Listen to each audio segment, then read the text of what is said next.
What's up? It's your man Billy T, and we're at one of Detroit's gyms. I'm talking about Chene Park. He's been here for 30 years, and the concerts are great. We're going to talk to the man who puts them all together in this edition of Detroit Stories.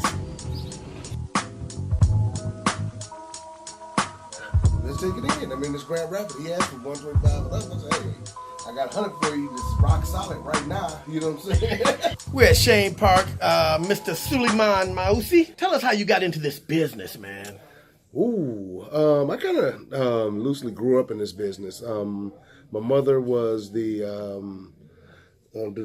director for the Detroit Council of the Arts under Chene Young.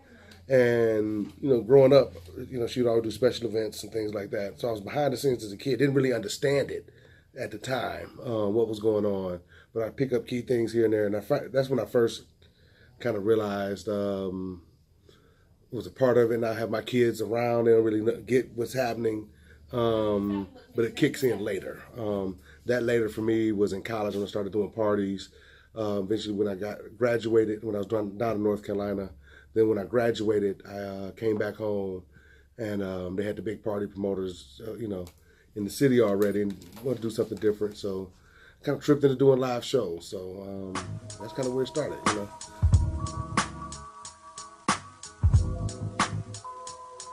That was April 30th of 2003 was my last day working for someone else. That was at the Detroit Historical Museum. I was in marketing, but I actually curated an exhibit called Techno Detroit's Gift to the World. Even when I was there, I was working on different projects at MGM, the Detroit Music Festivals around that time, 2002, 2003. And my responsibility during that time was transportation. So I was a transportation coordinator while I was working in my day job. But I curated this exhibit, came up with the idea, and it was a huge success all around the world. Talked about how the four founders of techno, you know, came from Detroit, the expansion here, and this global expansion around the world. Then when it came back to the Detroit Music Festival. So you know, to this day, that's still one of the hardest projects probably the hardest project I've ever worked on, because you're creating living history.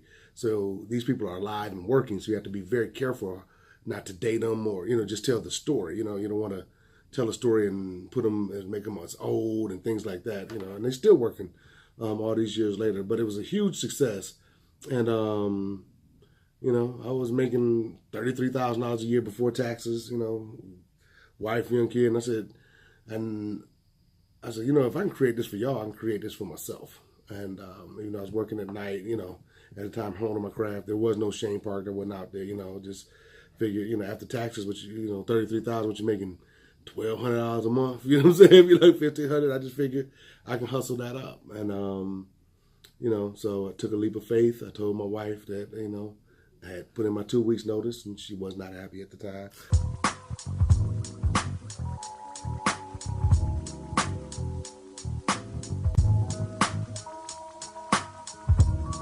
The summer season is here. Yes, it is. And you got some great shows as always, man. Who are some of the big features that you're looking forward to this year? Oh, man, Chene Aiko. Oh, love her. Erykah Badu and Nas. Obviously, my gym so far for the season is Earth, Wind, and Fire. Oh. It's taken us 10 years to land them. I've been pitching and pitching and pitching for 10 years, 8 to 10 years, something like that. Really? Every year. So you put your bid in and every year it's rejected and rejected and rejected. Wow. 10 years. I mean, it happens all the time. People think it just happens overnight. You know, I've been pitching rock acts for 15 years, and one day they're gonna land. They know once that floodgate comes busting open, they can't close it back. And the backdrop, the boats out on the water, and just when the sun goes down, it is just incredible in this place, man. I'm telling you, nothing like it.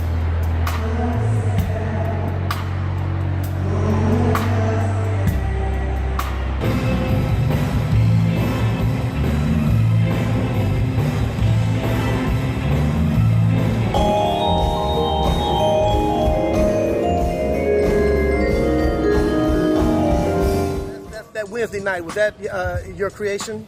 No, I can't take credit for that. I think it's been going on better part of 20 years. Okay. It's a Detroit staple. Okay. People come out for a nice, inexpensive concert.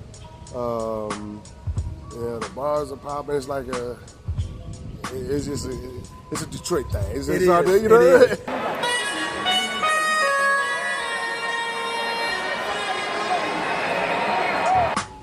But Sulaiman, I want to thank you for sitting down with me for a couple minutes. I know you're busy. I'm looking forward to the summer season, especially those Wednesday night jazz nights. That's my night right there. It's a beautiful thing. I look forward to seeing you. They kick off soon. So. There you go. So Billy T's Detroit Stories, Sulaiman Mausi, Chene Park. This is the man that puts it all together. It's family affairs, all of us. There you go.